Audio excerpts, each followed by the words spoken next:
এখন আরো একজন ফুটফুটে ফর্সা এমপি হয়েছেন, তাকে দেখেছে না? এই কথাগুলো যখন উনি বলেছেন বৌদি ছিলেন পাশে। তৃণমূল প্রার্থীর প্রচারে তৃণমূল সাংসদের রোড শো, হুটখোলা গাড়িতে নাচ, তা নিয়েও এবার বিজেপির দিক থেকে ধেয়ে এলো কটাক্ষ। 2 এপ্রিল রোড শো করে মনোনয়ন জমা দেন খড়গপুর সদরের তৃণমূল প্রার্থী প্রদীপ সরকার। তৃণমূল প্রার্থীর মনোনয়ন পর্বে উপস্থিত ছিলেন দলেরই সাংসদ জুন মালিয়া।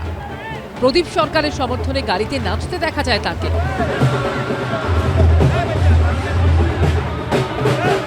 এই আবহে নাম না করে তৃণমূল সাংসদ জুন মালিয়াকে খোঁচা দিয়েছেন খড়গপুর সদরের বিজেপি প্রার্থী দিলীপ ঘোষ। এখানকার সন্ধ্যার এমপি ছিলেন, দেখেছেন কেউ? এখন আরো একজন ফুটফুটে ফর্সা এমপি হয়েছেন, তাকে দেখেছে না? সেদিন এসেছিলেন, ড্যান্স দেখিয়ে চলে গেছেন। স্ট্রিট ড্যান্স হয়েছে নমিনেশনের দিন, দুজন মিলে নেচেছেন। টিভিতে দেখতে হয়, পাড়ায় আসেন না, কাদা লাগবে, জল লাগবে, রোদ লাগলে রং কালো হয়ে যাবে, তাই আসেন না। উনি ডেরোগেটরি কিছু বলেনি, ফুটফুটে ফর্সা বলেছেন। উনি এর আগেও বলেছিলেন যে জুন মালিয়াকে সুন্দর দেখতে।